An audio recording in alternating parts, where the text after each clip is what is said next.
Pour dire les choses, pour voir un psychiatre, si on m'appelle aujourd'hui, ce sera au mois de janvier.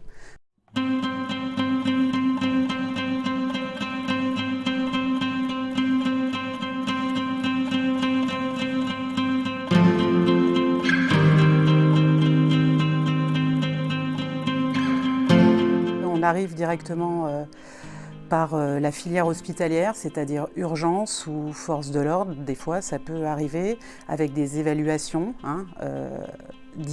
diverses. Après, on se fait hospitaliser, suit une prise en charge normalement ambulatoire au sortir de l'hospitalisation. Par exemple, sur les structures extra-hospitalières, comme les centres médico-psychologiques, on nous appelle en nous demandant, avec des états, on va dire, plus ou moins de détresse et de souffrance, de voir des psychiatres ou des psychologues. Le problème, c'est qu'il y a une liste d'attente. Pour dire les choses, pour voir un psychiatre, si on m'appelle aujourd'hui, ce sera au mois de janvier.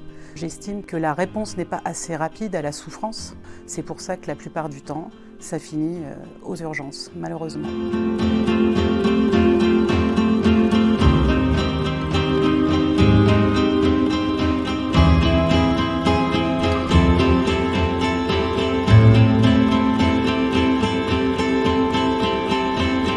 C'est comme si en cardiologie, tous les patients arrivaient en état d'infarctus. Par exemple, une personne qu'on suivait s'est retrouvée dans une situation de vulnérabilité.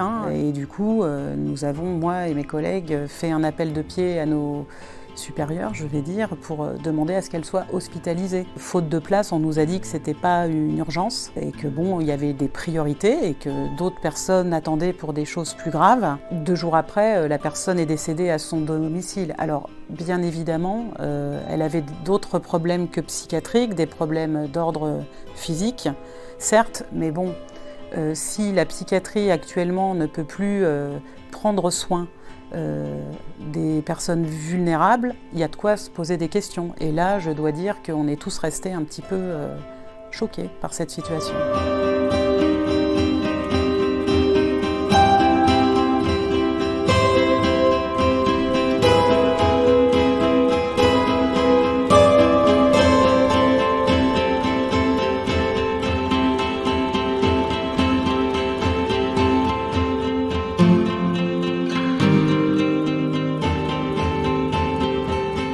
La psychiatrie, c'est la santé mentale, donc c'est vous, c'est moi, c'est quelqu'un de sa famille.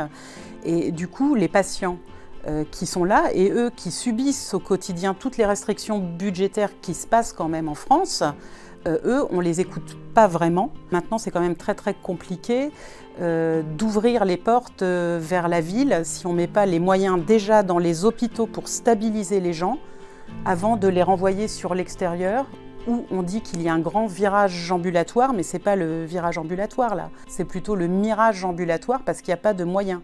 Donc tant qu'on ne met pas de moyens en amont et en aval, on ne peut pas respecter, je trouve, le patient. Il faut une écoute, il faut du temps, il faut des gens formés.